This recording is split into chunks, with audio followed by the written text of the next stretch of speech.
Կերում, բայց դեռ պատգամը չեմ սկսում։ Ուզում եմ ասեմ, որ մեզանից ամեն մեկը իր մտքի մեջ կշեռք ունի։ Եվ ինքը կշռում է դիմացի մարդուն։ Եվ նաև ասենք, որ ցանկացած տեղ գնում եք, չգիտեմ, ասենք գնում եք միտեղ հաց ուտելու։ Դուք կշեռք ունեք, գնահատական եք տալիս, լավն է, այստեղ կարելի է մեկ անգամ էլ գնալ, լավը չի։ Եվ այդպես ես էլ կշեռք ունեմ եկեղեցիների։ Եվ երբ որ ես տեսա ձեր ծառայողական թիմը եւ շփվեցի ծառայողների հետ, անցած անգամ ավելի շատ ժամանակ կար եւ բավականին ժամանակ անցկացրեցինք, դուք շատ ծանրակշիռ տպավորություն ստեղծեցիք։ Իմ կշեռքը ծառայողներն են։ Եվ փառք Աստծուն այս եկեղեցու համար, այն նվիրյալ ծառայողների համար, որ հովվի ձեռքերը բարձրացնում են եւ Տիրոջ գործը առաջ են տանում։ Շատ սիրում եմ ձեզ, շատ սիրում եմ ձեր եկեղեցին, շատ թանկ ու հարազատ եկեղեցի եք ինձ համար։ Եվ շնորհակալ եմ մեր մտերմության համար, շնորհակալ եմ այս հրավերի համար եւ այս ծառայության հնարավորության համար։ Հիմա թույլ տվեք անցնել պատգամին քո կշիռը Տեր Աստծու աչքերում։ Արդեն ասեցի, որ մենք ամեն մեկս կշեռք ունենք, այսպես ճակերտավոր կշեռք։ Եվ մենք իրար գնահատականներ ենք տալիս։ Գիտեք, այս աշխարհն էլ կշեռք ունի։ Օրինակ, ինչով է մարդուն չափում աշխարհի մեջ։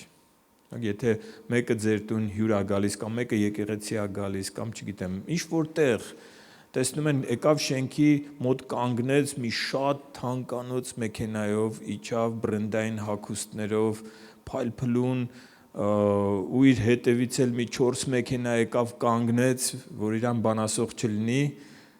ինչ են ասում, այս ժողովուրդը ասում են, ով է այս մարդը։ Կամ մեկը, որ խոսում է այսպես, հիմա իմ բանակային ծառայողները, եթե լսեն այս քարոզը, կժպտան, այնտեղ մեկը կար, որ շատ այսպես ծանրակշիռ, բանակային ծանրակշիռ դեմքերից մեկն էր,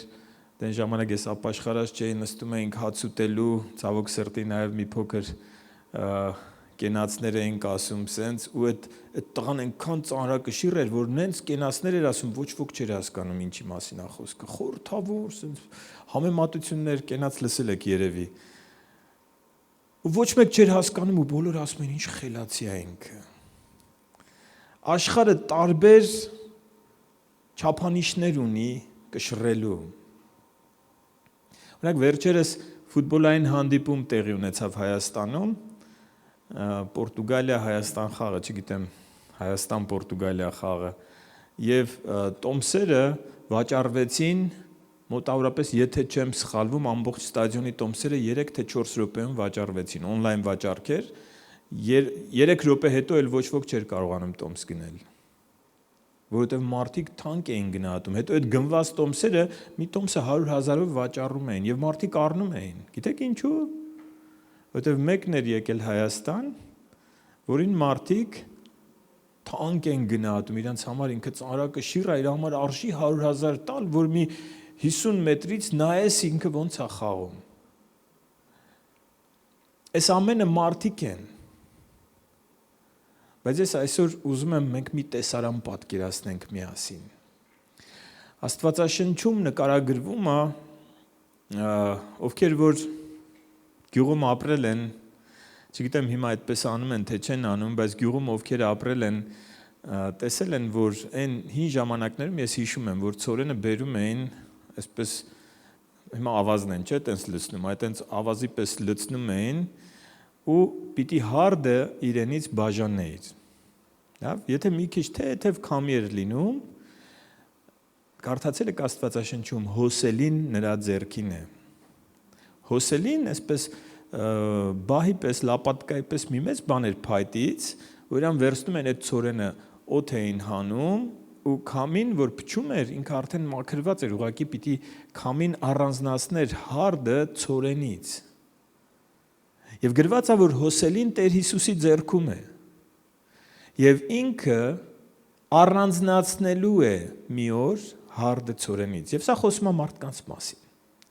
Եվ գիտեք, հարդը քամին է թեթև քամին է թեթևը տանում է իսկ ծանրը ընկնում է Եվ ես ուզում եմ այսօր ասեմ ամեն մեկս մտածենք սրա մասին Եթե մենք մեր աչքին ծանր ենք ծանրակշիռ ենք բայց Աստծո աչքին ծանրակշիռ չենք մենք այդ հարդի պես մի օր քշվելու ենք բայց եթե մենք իրապես հասկանանք ինչպիսին է մեր կշիռը Տեր Աստծո աչքերում ինքը թեկուզ մեզ վերցնի այսպես այդ հոսելիով բարձրացնի օդ մենք էլի ընկնում ենք իր առաջ բայց եթե մենք թեթև լինենք քամին մեզ քշելու է տանի եւ այս տեսարանը ինձ մղում է որպեսզի մտածեմ ես իմ մասին եւ ուզում եմ դու էլ քո մասին մտածես իսկ ինչ կշիռ ունենք մենք Տեր Աստծո աչքերում Դանիելի մարգարեություն 5-րդ գլխի 27-րդ խոսքում շատ հայտնի հատված հիշում եք այն մատը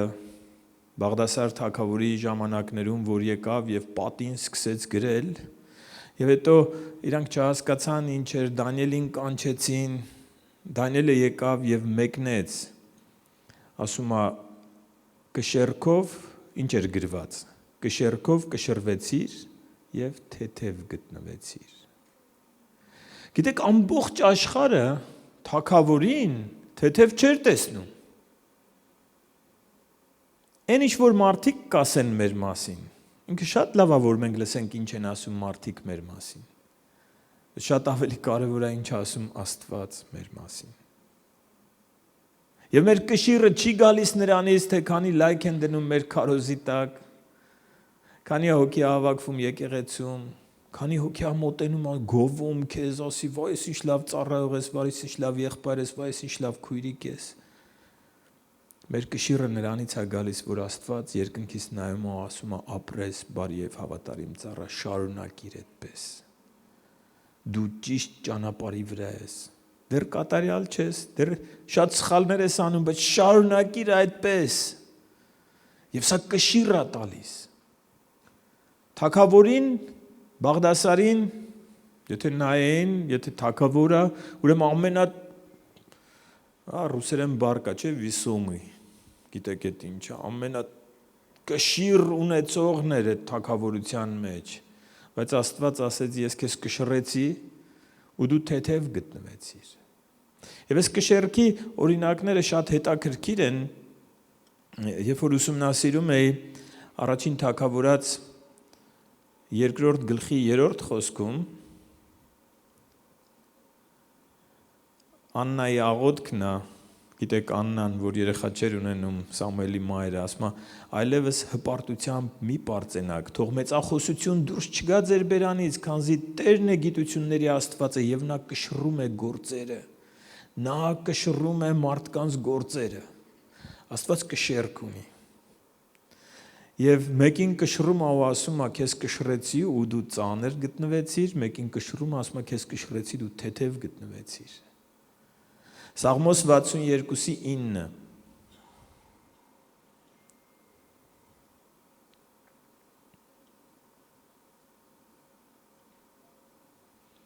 Հիրավի հասարակ մարդիկ ունայն են եւ մեծամեծ մարդիկ սուտ, երբ դրվեն կշեռքի վրա, նրանք ավելի թեթև պիտի լինեն ամեն ունայնությունից։ Ավելի թեթև ունայնությունը դա դատարկությունն է։ Եվ այսպես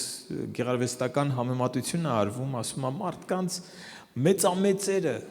այն որ հիմա մարդիկ նայում են, հիանում են,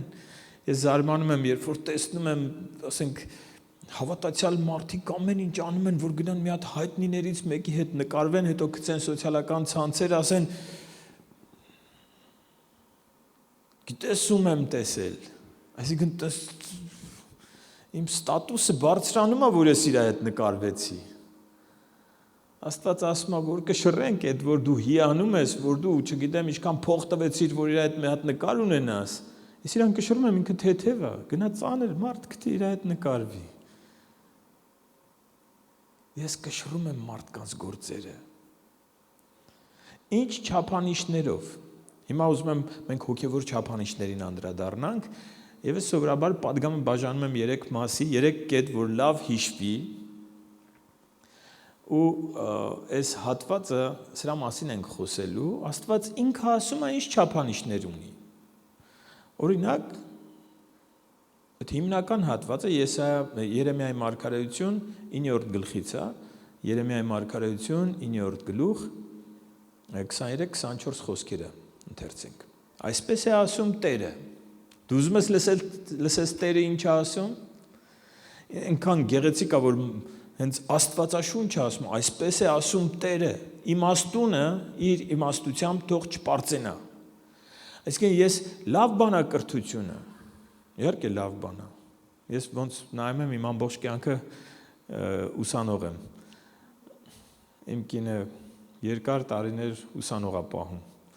Եվ ես դեռ սովորում եմ։ Իմ երեխաները արդեն սովորում ավարտում են, ես դեռ սովորում եմ։ Հիմա կրթությունը լավ բան է։ Ասում եմ, ով կրթություն ունի, թող իր կրթությունով չպարծենա։ Դա լավ բան է։ Բայց Աստծո աչքին դա չի կշիռը։ Այսինքն դու կանգնես, ասես, գիտես ես ով եմ, գիտես քանի համալսարան եմ ավարտել։ Աստված ասում է, ես դրան չեմ նայում։ Իմ համար դա ծանրակշիռ լինելու փաստարկ չի։ Դա վատ բան չի, սխալ չհասկանաք, ես կրթությանը դեմ չեմ, եթե կրթությանը դեմ լինեի, ամբողջ կյանքս չէի սովորի։ Բայց սա չի Աստծո աչքին կշիռ տալիս մարդուն։ Հաջորդ խոսքում ասում է, ավելի ճիշտ շարունակության մեջ ասում է, զորավորը իր զորությամբ չպարծենա։ Հիմա զորավոր են մարդիկ են, որ ուժեղ մարդիկ են, ուժեղ լինելը վատ բան չի, բայց քո ուժեղ լինելը չի, որ քեզ կշիռ է տալիս Աստծո աչքերում։ Շարունակության մեջ ասում է, հարուստն էլ իր հարստությունով չպարծենա։ Դա չի, որ քեզ հոգևոր կշիռ է տալիս։ Անկամ եկեղեցում զգուշացում կա, չէ՞, ասում է, եթե մի հարուստ մտնի, բերեք, ասեք, այս երևի ձեր դիմացի տեղերը հարուստների համար պահել եք, չէ՞։ Ոչ մեկ չի նստում, չկա տենց։ Ասում է, տարբերություն չդնեք, որ հանկարծ աղքատին ասես են վերջը նստի, հարուստին էլ ասես դու արի ես առաջը։ Պատվավոր տեղերը հարուստներին այդպես գրած է համենայն դեպս Աստվածաշնչում։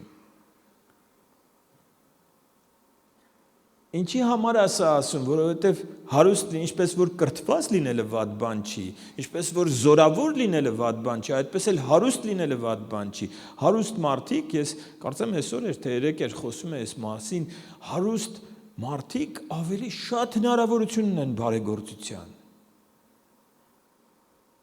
Պողոս առաքյալը Տիմոթեոսին ասում է, այս աշխարհի հարուստներին պատվիրիր, որ բարեգործությամբ երկնքում գանձեր դիզեն։ Այսինքն աղքատը այդքան չի կարա օգնի, ինչքան հարուստը կարա օգնի։ Խոնար հարուստը։ Եվ սա վատ բան չի, բայց Աստված ասում է, ես ոչ կրթությանն եմ նայում, ոչ իմաստությանն եմ նայում, ոչ զորավոր լինելուն եմ նայում, ոչ էլ հարստությանն եմ նայում, բա ինչին ես նայում, Տեր Աստված։ 24-րդ խոսքը։ Այլ պարծեցողը թող պարծենա նրանով, որ հասկանում և ճանաչում է ինձ, որ ես եմ Տերը։ Աստծուն ճանաչելը քեզ հոգևոր կշիռ է տալիս։ Բայց այնտեղ շարունակում է, ինչ է նշանակում Աստծուն ճանաչել, որ երկրի վրա ողորմություն, իրավունք և արդարություն եմ անում, որ սրանք հաճելի են ինձ։ Այն պատգամի 3 կետերը։ Ողորմություն, իրավունք և արդարություն։ Սա քեզ հոգևոր կշիռ է տալիս։ Սա քեզ ծանրություն է տալիս։ Սա քեզ Աստծո աչքին ծանրակշիռ մեկն է դարձնում։ Ինչ է ողորմությունը։ Եկեք ողորմությունից սկսենք։ Աստվածաշունչը շատ է խոսում ողորմասիրտ լինելու մասին։ Ողորմասիրտ լինելը ավելացնում է քո հոգևոր կշիռը։ Ասում է, թող պարծեցողը նրանով պարծենա, որ հասկանում ու ճանաչում է ինձ։ Եկեք 103-րդ Սաղմոսի 8-ից 13 խոսքերը ընթերցենք։ Սաղմոս 103 8-ից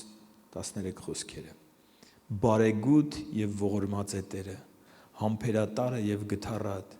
Նա ընդմիշտ չի բարկանա եւ ողջ չի պահի հավիտյան։ Նա մեզ հետ չի վարվում մեր մեղքերի համեմատ եւ մեզ չի հատուցում մեր անօրենությունների համեմատ, այլ որքան բարձր է երկինքը երկրից, այնքան զորավոր է նրա գութը իրենից վախեցողների նկատմամբ, որքան որ արևելքը հեռու է արևմուտքից, այնքան էլ նա մեզանից հեռացրեց մեր հանցանքները, ինչպես որ հայրն է գթում իր որդիներին, այնպես էլ Տերը գթած է իրենից վախեցողների հանդեպ։ Մենք ճանաչում ենք Տիրոջը, մենք ճանաչում ենք, որ նա ողորմասիրտ է, մենք ճանաչում ենք, որ նա համբերատար է մեղավորի հանդեպ։ Ես մեկ մտածում եմ, ես շատ դժվար եմ ապաշխարել, շատ դժվար եմ ապաշխարել։ Ինձ երկար տարիներ փորձում էին համոզել, որ հավատքի կյանքը ճիշտ կյանք է, եւ տարիներ շարունակ ոչ ոք ինձ չի կարեցել համոզի։ Ես մենակ Աստված է կարեցել համոզի։ Եվ ես մտածում եմ, որ ես իմ նման մարդուն չէի համբերի։ Իմ համբերությունը չէր հերիքի։ Բայց փառք Աստծուն այն մարդկանց համար, ում համբերությունը հերիքեց։ Ամեն։ Ամեն, ամեն։ Թե չէ ես այսօր այստեղ կանգնած չէի լինի։ Եվ փառք Աստծուն իր գթասրտության համար, իր ողորմության համար, որ հիմա էլ համբերում է մեզ։ Հիմա մենք ճանաչում ենք իրան, մենք գիտենք ինչքան ողորմասիրտ է ինքը մեր հանդեպ, ինչով դա պիտի երևա։ Պիտի երևա նրանով, որ մենք էլ նույնը անենք մյուսների հանդեպ։ Հիշում եք ներումը։ Հիշում եք Տեր Հիսուսի առակը, որ այն թագավորը ներեց այն մարդու մեծ պարտքը, ու նա չկարողացավ իր հարևանի, իր դրացու այն փոքր պարտքը ներել։ Հիմա եթե մենք Տիրոջից այսքան գթասրտություն ու ողորմություն ենք ընդունել եւ ասում ենք ճանաչում ենք քեզ, ասում եմ պարծեցողը նրանով պարծենա, որ ճանաչում է ինձ, որ ես ողորմասիրտ եմ, դեռ առաջին կետի վրա կանգնենք, ես ողորմասիրտ եմ։ Մեկ էլ քո հանդեպ ինչ որ մեկը մի հատ սխալ բան է անում։ Ներիր մեր պարտքերը այնպես, ինչպես մենք ենք ներում մեր պարտապաններին։ Ծանոթ է այս խտողերը ձեզ։ Այդ ի՞նչ է նշանակում։ Ինքան վտանգավոր է, որ մեր ժողովուրդը անգիր է սովորում հայր մեր աղոթքը ու անգիր է ասում առանց հասկանալու։ Պատկերացնում եք մեկի հետ խռով է։ Ես հավատում եմ, որ ձեր եկեղեցում տենց հարաբերություններ չկան, որ իրարից նեղացած լինեն։ Ոչ էլ բարեկամների շրջանում, չէ՞։ Մեկի հետ խռով է ու հայր մեր աղոթքն է անում։ Մեկին չի կարողանում ների ու հայր մեր աղոթքն անում, գիտեք ինչ է,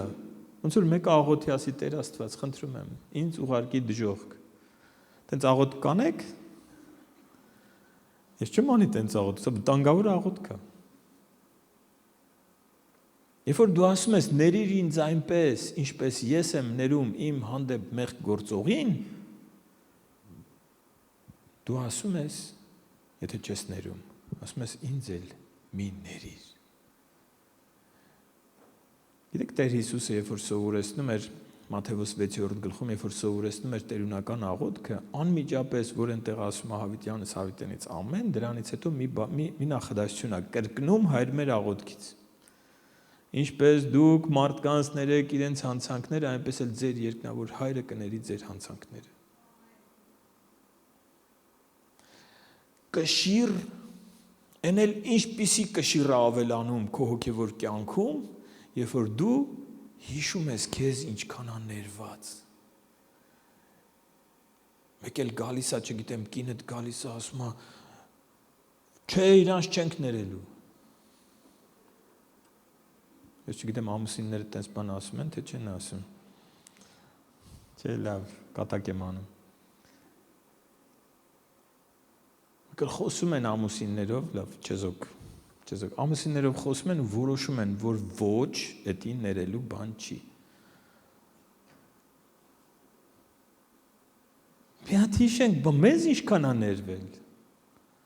Ինձ ամենաշատը զարմացնում է, որ մարդը գալիս է, ասում է թողեն մեղավորները ապաշխարեն, ես ինչ եմ արել, որ։ Տեսել եք այսպիսի խոսքեր։ Գիտեք, Աստվածաշունչը, ժամս նայեմ, որ շատ չտարվեմ, որտեվ ոնց որ մեր եկեղեցում խոսամ, այտենց տպավորություն է իմ մոտ, շատ ազատ եմ ինչ-որ ոնց որ հարազատ ընտանիքում լինեմ, այդպես եմ ինձ զգում։ Ինչ էի ասում, մոռացա։ Այդքան ազատ եմ, որ ով է հիշացնում։ Ներելու պահով։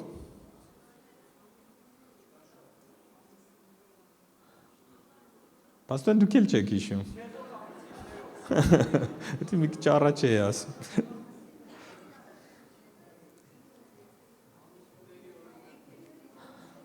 Ինչ լավ երկխոսություն է ստացվում մեր մոտ։ Դահլիճը լրիվ մտել է երկխոսության մեջ։ Շատ լավ է, ուրեմն լսում եք ինձ, պաստորեն։ Լսում եք ինձ։ Հրաշալի է։ Բայց մեկը չհիշեցի։ Չներենք, ամուսինները որոշում ենք, որ չներենք, մոռանում ենք, բայց դուք չեք հիշում ես ինչի մասին էի խոսում։ Ես խոսում եի նրա մասին, թե որն է ամենամեծ մեղքը։ Այսինքն մենք չենք հիշում այն մարդը, որ եկավ ասեց, ես ինչ մեղք եմ գործել, որ ապաշխարեմ, թող մեղավորները ապաշխարեն, իրականում Աստվածաշունչը մեծագույն մեղքերից մեկը նկարագրում է Սոդոմի եւ Գոմորի մեղքը, գիտենք սրա մասին, բայց Տեր Հիսուսը ասում է կա մի մեղք, որ դրանից մեծ մեղք է։ Երբ որ ինձ հարցնում են որն է ամենամեծ մեղքը, ես միշտ ասում եմ սոդոմական, գոմորական մեղքը, մարդիկ ասեն զզվելով ասում են, հա, դրանք շատ վատն են։ Տեր Հիսուսը մի առիթով ասեց, որ Սոդոմին ու Գոմորին ավելի հեշտ կլինի դատաստանի օրը, քան թե այս մարդկանց, որ այդ մեղքը գործեցին։ Եվ գիտեք որն էր այդ մեղքը։ Իրեն մերժելը։ Որովհետև եկել էր, ասում է, վայ քեզ Քորազին, վայ քեզ Բեթսայդա, որովհետև Սոդոմին ու Գոմորին դատաստանի օրին ավելի հեշտ կլինի, քան թե ձեզ։ Իսկ իրանք ասել էին ընդամենը մի մտի մեր քաղաքները, մի մտի մեր գյուղերը, մեզ դու պետք չես, շրջանցի գնա։ Եվ այդ մեղքը մեզանից յուրաքանչյուրը գործել է։ Մեր կյանքում, իմ կյանքում եղել է ժամանակ, որ ես Հիսուսին ասել եմ, դու ինձ մի սովորացրա, այդպես չեմ ասել։ Ասել եմ, ես գիտեմ ոնց ապրեմ։ Ինձ Աստծո խոսքը չպիտի սովորեցնի։ Ես գիտեմ, եւ սրանից մեծ մեղք ըստ Աստվածաշնչի գոյություն չունի։ Եվ մենք բոլորս մեղավորներ ենք։ Եվ եթե մենք ապաշխարել ենք, մենք Տիրոջից ստացել ենք այդ մեծագույն ներումը, ամենամեծ մեղքը ներվել է մեզ։ Բայց դու գիտես, Արմա եղբայրը ինչ է արել իմ հանդեպ։ Չգիտեմ։ Ես գիտեմ իմ հանդեպ ինչ են արել։ Եվ ես գիտեմ, որ ես ավելի վատ բան եմ արել Աստծո հանդեպ։ Եվ Աստված ինձ դա ներել է։ Ողորմասիրտ եղեք, ինչպես ձեր երկնային Հայրը ողորմասիրտ է։ Երանի ողորմածներին, Մատթեոս 5:7-ն ասա, որովհետև նրանք ողորմություն կգտնեն։ Հակոբոս 2:13 անողորմի նկատմամբ անողորմ դատաստան է լինելու։ Սրանով պարծենապարծեցողը, որ ճանաչում է, գիտի եւ ճանաչում է ինձ։ Գանք երկրորդին, ողորմությունը պարզ է։ Ինչից է երևում մենք իրան ճանաչում ենք։ Երբ որ մենք ողորմասիրտ ենք մյուսների հանդեպ։ Լավ մի բան էլ ասեմ, նոր անցնեմ այստեղ, որովհետև եկեղեցու ներսում լինում են հարաբերություններ, երբ որ մարդիկ, ես չգիտեմ Աստվածաշնչում, երբեմն ասում են, գիտեք, մենք այնքան կուզեինք առաջի դարի եկեղեցու նման լինենք։ Ես էլ կուզեի զորության իմաստով, բայց ոչ հարաբերությունների։ Դու այնտեղ գրած է իրար մի կծեք, իրար մի կերեք, իրար համբերեք, հանդուրժեք, ներեք, ինչպես Քրիստոս ձեզ ներեց։ Այսինքն այդ հարաբերությունները էլի մարդու հետ միշտ խնդիր ունի։ Եվ մենք պիտի իրար սիրենք, որ կարողանանք իրար ներենք։ Ասում այդ ամենի վրա գտած ողորմած եղեք, այդ ամենի վրա սերը հագեք, որ կատարելության կապն է։ Որտեղ մենք բոլորս մարմին ենք, Քրիստոսի մարմինը։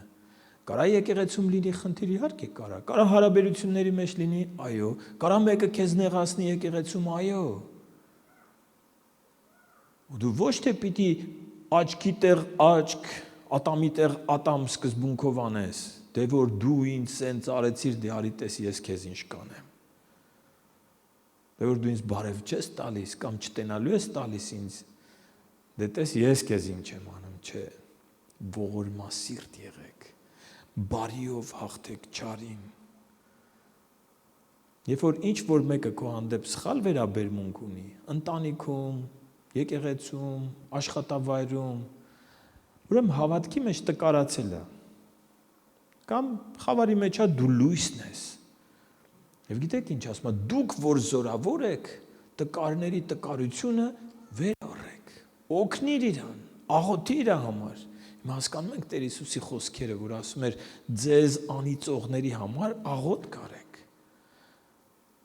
Ձեզ անիծողները իրանք դեռ խավարի մեջ, կուրության մեջ նստած մարդիկ են։ Իրանք չեն հասկանում, բայց դու հասկանում ես։ Իմացի, որ դու Քրիստոսինն ես, իրա ոչ մի անեծքը քեզ չի կպնելու։ Դու տես, որ դու բժիշկն ես, ինքը հիվանդն է, իրա համար խնամք տար։ Եվ սա քեզ կշիռա տալու հոգևոր կյանքում։ Սա քեզ ողորմասիրտ է դարձնելու, ինչպես քո երկնային հայրն է ողորմասիրտ։ Իրավունք սիրել։ Ասում եմ, ես սիրում եմ իրավունքը։ Ինչ է իրավունքը։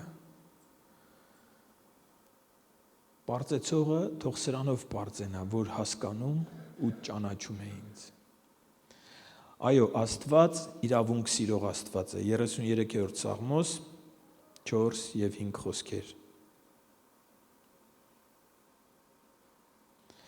Որովհետև արդար է Տիրոջ խոսքը և նրա բոլոր գործերը հավատարմությամբ են։ Նա արդարություն է սիրում և իրավունք է սիրում։ Երկիրը լիքն է Տիրոջ ողորմությամբ։ Նա իրավունք է սիրում։ Եսայա 61:8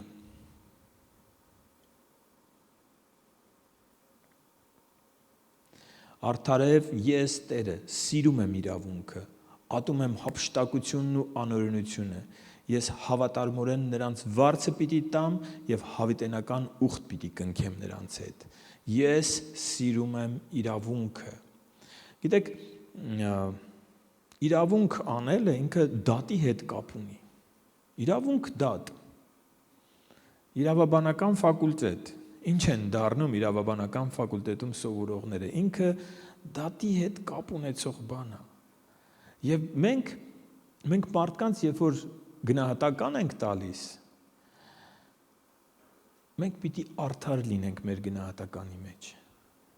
Աստվածաշունչը շատ է զգուշացնում աչառությունից, աչառություն, Աստված անաչառ է։ Աստված չի նայում, Աստծուն հնարավոր չի կաշառել։ Սկսենք դրանից։ Դու չես կարող մի բան անես, որ Աստծուն կաշառես։ Գիտեք, մարդիկ տես մտածում են, ասում են, օրինակ մարդ ենք սպանել, խիղճներս տանջում է, գնանք մի հատ մեծ բարեգործություն անենք, խիղճներս հանգստանա։ Աստված չի կաշառվում։ Եվ այդ մարդիկ, ովքեր, չգիտեմ, սխալ ձևերով, մարդկանց կեղեքելով, մարդկանց սպանելով, մարդկանցից գողանալով, փող են աշխատում, իրանց խիղճը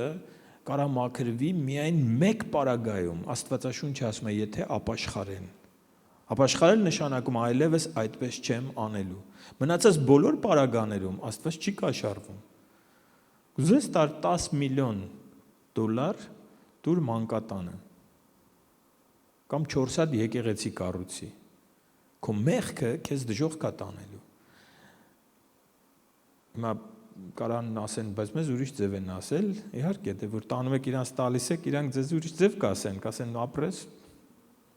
ներված են քո մեղքերը։ Սա կոչվում է ինդուլգենցիա։ Սա կաթոլիկ եկեղեցին շատ ժամանակին խավար դարերում շատ ինչ ասեմ, իրանց ամենաընդունված կերպն է եղել մեղքեր ներելու, գնա ցուցակ են ունեցել, ամեն գործած մեղքը այդքան է արժեցել, վճարել ես, ներված է եղել։ Բայց Աստվածաշունչը տենց չի սովորեցնում, հենց ռեֆորմացիան, բողոքականությունը հենց այդտեղ է ծնվել։ Այդպես չի գրված։ Իրավունք։ Աստված չի կաշառվում։ Իրավունք։ Աչառություն մի արեք։ Այս մի մեղքը գործում է, այս մարդը իրան կարելի է հանդիմանել, այս մի մեղքը գործում է իմ ինձ լավ նվեր է տվել, ես իրան ոնց հանդիմանեմ։ Իրավունք։ Հովիվը քեզ լավ է վերաբերվում, դու իրան լավ ես վերաբերվում։ Հովիվը քեզ անցավ մարդ ես, իմ մասին եմ ասում, քո մասին չեմ ասում, Հակոբ եղբայրը, անցավ, չնկատեցի։ Վերջ։ Քեզ տես բաներ երևի չեն ասում, ինձ ասում են, ինչու ես սրան բարձրացնում ծառայության մեջ, ինչ չես բարձրացնում։ Ամարդ, ես եմ հովիվը։ Կամ որ գնում եմ մեղքի համար հանդիմանում, ասում եմ սխալ ես անում։ Մարդը չի ասում սխալ չեմ անում, գիտես ինչ է ասում։ Մենակ ինձ ես տեսնում։ Չէ, բայց ես քեզ եմ ուզում օգնած լինեմ, բայց ինչ ես մենակ ինձ տեսնում։ Իհարկե կգնա ուրիշ եկեղեցի, բայց եկեղեցին ընտանիք է սիրելիներ։ Մենք ոչ պիտի մեր ընտանիքը փոխենք, ոչ էլ պիտի ուրիշ ընտանիքներ քանդենք։ Ես շատ ամենաչսիրածս բանը, որ եկեղեցու անդամը ուրիշ եկեղեցու անդամին ասում է, արի մեր եկեղեցումն էս լավն է։ Ամարդ, գնա աշխարհից մեզ հանձնարարված է, գնանք, ասում եմ, հունցքը շատ է։ Աշխարհի մարդիկ խավարի մեջ նստած, ինչու եք ուզում ձեր եկեղեցին լցնեք ուրիշ եկեղեցու անդամներով։ Այդ էներգիան, որ պիտի համոզես այդ մարդուն, որ գա ձեր եկեղեցի, մնա այն հին մտածելակերպով, մի հատ էլ իր հետ ինչ վատ բաներ ասես բերի ստեղ, այդ նույն էներգիան ծախսի, անապաշխար մարդուն խավարի մեջից բեր, կորժնվի, իմ ամենասիրելի աշխատանքը նորադարձների հետ աշխատանքն է, ես երևի երկար տարիներ 2007-ից 8-ից մինչև 19 թվական նորադարձների ծառայության պատասխանատու եմ եղել, 13 տարի գոնե, մինիմում, ամենասիրածս աշխատանքն է, ինքան հաճելի է, երբ որ մարդը սիրում է Տիրոջը, ու ինքը փափագ ունի, ծարավ է, աճի, իմանա, սովորեցնում ես, ընկալում է, ամենահաճելի գործն է։ Ձեր էներգիան սրա վրա տարեք։ Աստված իրավունք է սիրում։ Բոլոր եկեղեցիներին թող Տերը օրհնի։ Եկեք չքանդենք ուրիշի ընտանիքները։ Ոնց որ մեկի երեխուն ասես, քո պապան լավը չի։ Արի տես ես ինչ պապա եմ, կամ արի տես մեր պապան ինչ պապա է։ Պետք չի։ Հակառակը։ Եկեք, եթե տենում ենք մի բան էլ սխալ է, զորացնենք, ասենք գնա քո եկեղեցում, ասենք ճշմարտությունը խոսող դարձի, գնա քո եկեղեցում աճի հոգևորապես, օգնի, տեսնում ես թերություն, մի թող փախի այնտեղից։ Այնտեղ օգնի, որ այդ թերությունը վերանա։ Աստված իրավունք է սիրում։ Մեր շահը թե Աստծու շահը։ Ասենք լավ, մի քիչ էլ մեծացանք, էտա մարդիկ մտածում են, որ շատ անդամներ իրանց կշիռ է տալիս, չէ, Աստված դրանով չի կշիռ տեսնում։ Աստված տեսնում է քո նվիրումը, քո սերը իր գործի հանդեպ, Աստված տեսնում է քո իրավունք սիրելը։ Եվ թեկուզ մարդիկ քեզ ասեն են ով է։ Աստված ասել է դու կգա օրը կտեսնեք ով է։ Շատ հետաքրքիր մի բան է գրած Մաղաքիայի մարգարեության մեջ, Մաղաքիայի 3-րդ գլուխը այստեղից նշվեց, չէ՞։ Գիտեք, որ Մաղաքիայի 3-րդ գլուխը մենակ 10-րդի մասին չի։ Մաղաքիայի 3-րդ գլխում մի հատ զորավոր բան է գրած։ Այնտեղ, երբ որ 10-րդի բաժինը ավարտում է, 10-րդի բաժնից հետո ասում է դրանից հետո խոսեցին իրանց մեջ Աստծու տան ծառայողները ու ասեցին մեզ ինչ օգուտ, որ Աստծու պահապանությունները պահում ենք, անիրավները մեզանից լավ են ապրում։ Մի խոսքով բողոքեցին, ասեցին մենք Աստծու ասածով ապրում ենք ու տեսնում ենք, որ այս կյանքում, որ ասում է հիմա է պետք, հիմա, մեկ էլ դժվարությունները չի պակասում, եթե քեզ ասել են Աստծուն ծառայի դժվարությունները կպակասի, քո կյանքում խաբել են։ Պողոս առաքյալի ծառայությունը տեսեք, որ ինչքան շատ ես ծառայում, այնքան շատ են դժվարությունները, բայց ինչքան շատ են դժվարությունները, այնքան շատ է Տիրոջ շնորհքը։ Եվ Տիրոջ շնորհքը զորացնում է։ Երեք կարծեմ ինձ հարց տվեցին իմ շատ մտերիմ, հիմա այստեղ չի, զրույցի մեջ ասենք մենք Եվրոպայում ենք ապրել, այնտեղ շատ լավ գործերի ենք եղել, գիտեք մարդիկ սովորաբար գնում են հանձնվում են, մենք չենք հանձնվել պետական գործի չէ, միջազգային գործերի ենք եղել եւ ես թողել հետ եմ եկել Հայաստան ու ինձ եմ ասում լրիվ տանն եմ զգում ինձ հետ եմ եկել Հայաստան, ոնց որ ես հիմա Հայաստանում լինեի, էլի։ Հայաստանն է, էլի, ինչի ինչ վատ Հայաստանն է Մոսկվան։ Որտեղ հայեր, այնտեղ Հայաստան։ Ու հարցը եղավ sense չես փոշմանել, ասացի եթե հիմա իմ կյանքը, իմ ծառայողական կյանքը երևի Հակոբը մի քիչ գիտի, բայց շատ բաներ էլ չգիտի, շատ դժվարություններով ա եղել, ու ես ասացի, որ այսքան չեմ փոշմանել։ Եվ եթե հիմա հնարավորություն լիներ, ինձ տրվեր հնարավորություն հետ գնայի ու ընտրեի, ես ընտրելու ես նույն ճանապարհը, որտեղ Տիրոջ հետ քաղցրա ճանապարհը, Տիրոջ այն դժվարությունների մեջ իր շնորհքը, գիտեք, այդ պահին դժվար է, բայց հետո այնպիսի մի հաճույք է, որ դու գիտես, որ դու քո ուժերով դուրս չեկար, ինքը քեզ հանեց այդ տեղից։ Ու այդ դժվարությունները, եթե քո կյանքում կան դժվարություններ, հիշի,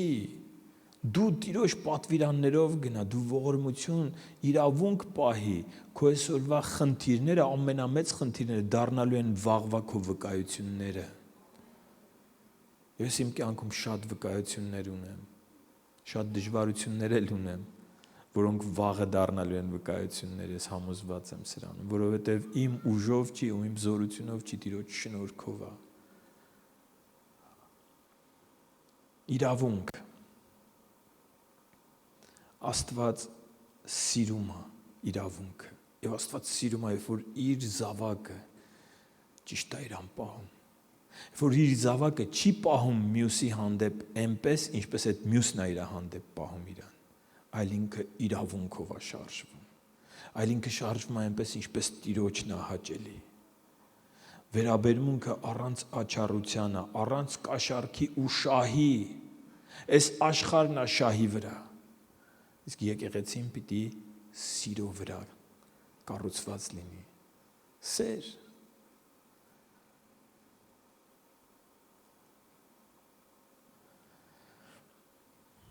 Ոնց որ ժամանակս լրանում է։ Երրորդը եւ ավարտեմ, արդարություն։ Ուրեմն ողորմություն, իրավունք եւ արդարություն։ Սա Աստծո բնույթն է, որ ինքը ուզում է մեր մեջ տեսնի։ Սրանով պարծենա պարծեցողը, որ հասկանում ու ճանաչում է ինձ։ Գիտեք, արդարությունը գրած է հավատքով ենք մենք արդարանում։ Մենք չենք արդարանում մեր գործերով։ Կաշառքը հիշում եք, Աստված չի կաշառվում։ Մենք հավատքով ենք արդարանում։ Այսինքն, ինչ է նշանակում հավատքով արդարանալ։ Սա նշանակում է, որ եթե մենք ինչ որ իրավիճակի մեջ ընտրության առջև ենք, պիտի այսպես անենք, թե այսպես անենք, այսպես խոսանք, թե այսպես խոսանք, այսպես վերաբերվենք, թե այսպես վերաբերվենք, մենք ընտրում ենք այն, ինչը որ գրված է։ Հավատքը լսելուց է, լսելը Աստծո խոսքից։ Ցանկացած իրավիճակում, երբ որ դու չես անում այն, ինչը որ դու ես ուզում, այլ անում ես այն, ինչ որ Տերն է ուզում, ինչը որ գրված է, Աստված նայում է ու ասում է, օրինակ, իմ արդար ծառան, քո անունն է տալիս։ Ինչի՞ ես դու արդար։ Դու սխալներ ես անում, ես էլ եմ սխալներ անում, բայց ինքը նայում է սխալները չի տեսնում։ Ինքը նայում է ու տեսնում է մեկին, ով հավատում է իր խոսքին։ Եվ այդտեղ գրված է Տեր Հիսուսը այսօր հոր աջ կողմում կանգնած բարեխոսում է մեր համար։ Գիտեք, սատանան մեր սրտերը չի տեսնում։ Սատանան սրտեր քննելու ունակություն չունի, բայց Աստված մեր սրտերը տեսնում է։ Եվ սատանան տեսնում է մեր գործերը, գնում է չարախոսելու, գրած է եղբայրների չարախոսը։ Գնում է Աստծու մոտ, գիտեք, որ գնում է Աստծու մոտ, սատանան, Հոբի պատմությունը կարդացեք, տեսեք, որ ինքը ելքում ուտք ունի այնտեղ։ Գնում է ու իմ անունն է տալիս, քո անունն է տալիս, ասում է, տեսա՞ր։ Իրան նենց չպահեց, ոնց որ դու ես ասում։ Բայց Տերը, Տեր Հիսուսը, տեսնում է մեր սիրտը։ Եվ ինքն էլ մեր բարեխոսն է։ Գիտեք, դատարանը ոնց է, կա մեղադրող, կա դատապաշտպան։ Մեր բարեխոսը մեր դատապաշտպանն է։ Եվ մեր դատապաշտպանը ասում է, դու տեսար իր գործերը, բայց ես տեսնում եմ իր սիրտը։ Ինքը զղջում է իր արածի համար եւ ինքը հավատում է իմ խոսքին։ Եվ ես իրան արդար եմ հայտարարում, որովհետեւ ես վճարել եմ իր մեղքի գինը։ Աստված սիրում է արդարությունը։ Քո վերաբերմունքի մեջ, քո իր խոսքի հանդեպ վերաբերմունքի մեջ դու դառնում ես արդար, եթե դու հավատում ես իրան։ Եթե դու ընտրության առաջ ես սա անեմ, թե չանեմ, ու դու ասում ես, հələ մի հատ այդ ամուսիններով շատ լավ է որ խորհրդակցում ենք։ Այդ խորհրդակցության ժամանակ ասում ես, հələ մի հատ մտածենք։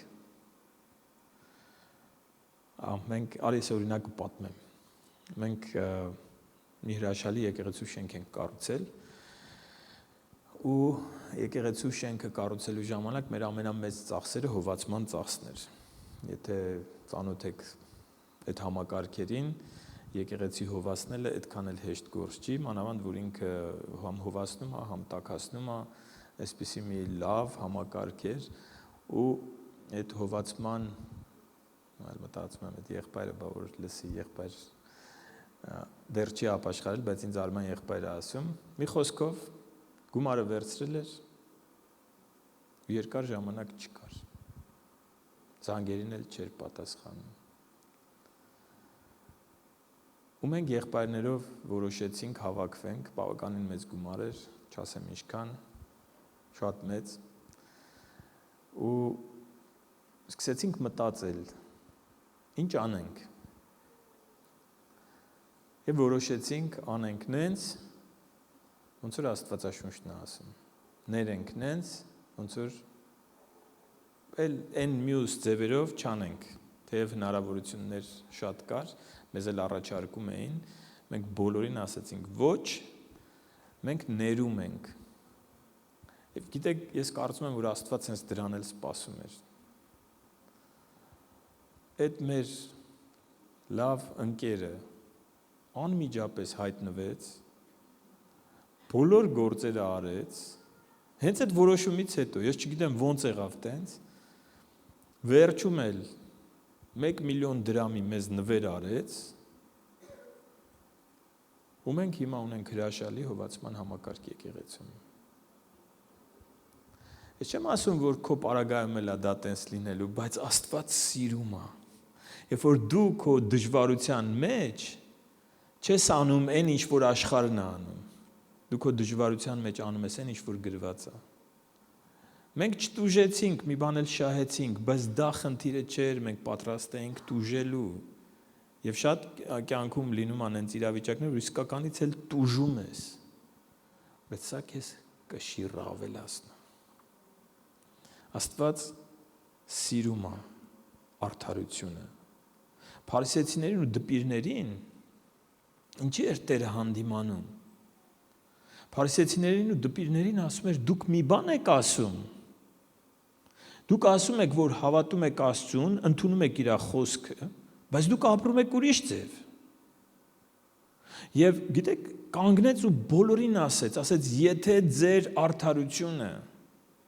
ավելին չլինի, քան փարիսեցիներին ու դպիրներինը, երկնքի արքայություն չեք մտնի։ Գիտեք, չէ, որ մարդիկ մեղքի կյանքով են ապրում, եկեղեցի են գալիս, իրանց ամենասիրելի համարներից մեկը Աստվածաշնչում սա է, արդար չկա, մեկն էլ չկա։ Համատեքստից կտրված։ Ով ձեզանից անմեղա թող առաջին քարը գցի իմ վրա։ Ամառ փոխանակ ապաշխարես, ասում ես ոչ մեկ անմեղ չի։ Գիտենք, որ ոչ մեկ անմեղ չի, բայց Աստված բաժանում է մարդկանց երկու մասի։ Մարդիկ, ովքեր մեղք են գործում եւ ծածկում են այդ մեղքը, թաքցնում են այդ մեղքը, մինչեւ կբացահայտվեն, մարդիկ, ովքեր մեղք են գործում եւ բերում են լույսի մեջ, խոստովանում են, ապաշխարում են եւ ասում են. մենք չենք ուզում երկակի կյանքով ապրենք, հոգնել ենք։ Մենք ուզում ենք ուղիղ լինենք Տիրոջ առաջ։ Արդար։ Դու ես արդարանում, քեզ մեկը կա, որ արդարացնում է քո հավատքի շնորհիվ, իր խոսքին քո հնազանդության շնորհիվ։ Եվ Աստված ասում է, պարծեցիր սրանով, որ դու գիտես ինչա ողորմությունը, դու գիտես ինչա իրավունքը, եւ դու գիտես ինչա արդարությունը։ Դու գիտես, որ ես այդպիսին եմ, եւ դու իմ զավակն ես, որ արտացոլում ես իմ էությունը։ Ահա այսպիսի մարդկանց հոսելին ձեռքին Տեր Հիսուսը, որ այսպես կհանի օդ, քամիները կփչեն, ամեն հարդը կգնա։ Գիտեք հարդը ուրա գնում, ասում հավաքում են, հետո այրում են, բայց ամեն ցորենը կընկնի իր առաջ, եւ Տերը ամբարում է այդ ցորենը իր մոտ, եւ որտեղ ինքն է, այնտեղ իր զավակն է լինելու։ Կապ չունի մարդիկ քո մասին ինչ են խոսում, թե փնովում են, թե մեծարում են, կարևոր է Աստված ինչա ասում քո մասին։ Եվ եթե այսօր այս պատգամը քեզ քաջալերանք չէր, ես կարծում եմ շատերի համար քաջալերանք էր, բայց ոմանց համար գուցե հանդիմանություն էր։ Այսօր օրն է, որ դու ապաշխարես, որ դու ապրես այնպիսի կյանքով, որ ոչ թե մարդիկ քեզ ծափահարեն, աշխարհը քեզ ծափահարի, այլ ապրես այնպիսի կյանքով, որ երկնքում Աստված ու հրեշտակները նայեն ու ասեն երանի այսպիսի մարդիկ շատ լինեն երկրի վրա։ Արքայության գործը ավելի մեծ թափով առաջ կգնա։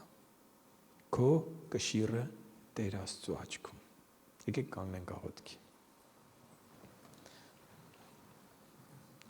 Շնորհակալ ենք Տեր։ Շնորհակալ ենք քո խոսքի համար։ Շնորհակալ ենք, որ այսօր դու ուղիղ կերպով խոսեցիր մեր սրտերին։ Եթե իմ օրինակները դնենք մի կողմ, Տեր, դու ուղիղ քո խոսքով ասում ես պարծեցողը սրանով պարծենա, որ հասկանում ու ճանաչում է ինձ, որ դու սիրում ես ողորմությունը, դու սիրում ես իրավունքը եւ դու սիրում ես արդարությունը։ Դուր որ մեր կյանքը Տեր ձգտում ու փափագ լինի, որ մենք քո այս որակները որպես քո զավակներ, քո հոգևոր գեները կրող մարդիկ աճեցնենք, հասունացնենք մեր մեջ եւ պտղաբերենք Տեր, որ երևա մեր բոլորի կյանքում հոգու պտուղը եւ մենք չապրենք երկակի կյանք ինչպես փարիսեցիները, այլ մենք ուղիղ սրտով պաշտենք քեզ։ Եվ մենք գիտենք, որ այս ամենը մեր ուժով ու մեր զորությունով չի, այլ քո հոգով Տեր։ Թող քո Սուրբ Հոգին այսօր խոսի մեր սրտերին եւ քո Սուրբ Հոգին առաջնորդի մեզ մեր կյանքի ամեն հանգրվանի մեջ։ Եվ այս եկեղեցին լինի օրհնված եկեղեցի, Եվ այս եկեղեցու ամեն անդամը լինի ծանրակշիռ, որովհետև հասկանում ու ճանաչում է քեզ։ Տեր Հիսուս Քրիստոսի անունով ենք աղոթում։ Ամեն։